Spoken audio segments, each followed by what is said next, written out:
നമസ്തേ, എല്ലാവർക്കും ശ്രീരാമനവമി ആശംസകൾ. ഇന്ന് ശ്രീരാമനവമി, അതായത് ശ്രീരാമൻ ജനിച്ച ദിവസം.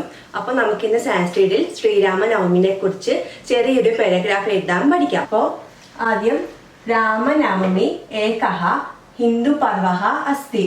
രാമനവമി ഒരു ചെറിയ ഹിന്ദു ഫെസ്റ്റിവൽ ആണ്. ഹിന്ദു പർവഃ എന്ന് പറഞ്ഞാൽ ഹിന്ദു ഫെസ്റ്റിവൽ. യഹ ഭഗവതഃ ശ്രീരാമസ്യ ജന്മദിനം ആചര്യതേ. ഭഗവാൻ ശ്രീരാമന്റെ ജന്മദിനം, ബർത്ത്ഡേ ആണ് ഈ ദിവസം നമ്മൾ സെലിബ്രേറ്റ് ചെയ്യുന്നത്. അടുത്തത് ശ്രീരാമഃ ഭഗവതഃ മഹാവിഷ്ണോഃ സപ്തമഃ അവതാരഃ. ശ്രീരാമൻ ഭഗവാൻ മഹാവിഷ്ണുവിന്റെ ഏഴാമത്തെ അവതാരമാണ്. സപ്തമഃ അവതാരഃ, ഏഴാം അവതാരമാണ്. അയം ഉത്സവഃ, ഈ ഫെസ്റ്റിവൽ ഹിന്ദു പഞ്ചാംഗസ്യ, ഹിന്ദു കലണ്ടറിന്റെ ചൈത്രമാസസ്യ, ചൈത്രമാസം എന്ന് പറഞ്ഞാൽ മാർച്ച് ഏപ്രിൽ നവമി, അതായത് 9th ദിനാങ്കെ, നവദിനാങ്കെ പദ്ധതി.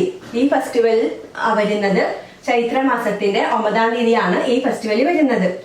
അടുത്തത് അയം പർവഃ, ഈ ഫെസ്റ്റിവൽ ഭഗവതഃ രാമസ്യ, ശ്രീരാമന്റെ കഥാം കഥയിത്വ, സ്റ്റോറീസ് ഒക്കെ നറേറ്റ് ചെയ്ത് അല്ലെങ്കിൽ പറഞ്ഞിട്ട് ആചര്യതേ, സെലിബ്രേറ്റ് ചെയ്യുന്നു. രഥയാത്ര ആയോജനം കുർവൻ ച കീർത്തയതി. രഥയാത്ര എന്ന് പറഞ്ഞാൽ ചാരിയറ്റിലൊക്കെ വെച്ച് അത് രാമന്റെ ബിംബങ്ങളൊക്കെ വെച്ച് ആയോജനം, അതായത് പ്രൊസഷൻ എന്നൊക്കെ കേട്ടിട്ടില്ലേ, അതൊക്കെ ചെയ്തിട്ട് രാമന്റെ കഥ പറഞ്ഞ് ചാരിയറ്റില് ഓരോ സ്റ്റോറീസ് ഒക്കെ നറേറ്റ് ചെയ്ത് ഈ ഫെസ്റ്റിവൽ സെലിബ്രേറ്റ് ചെയ്യുന്നു.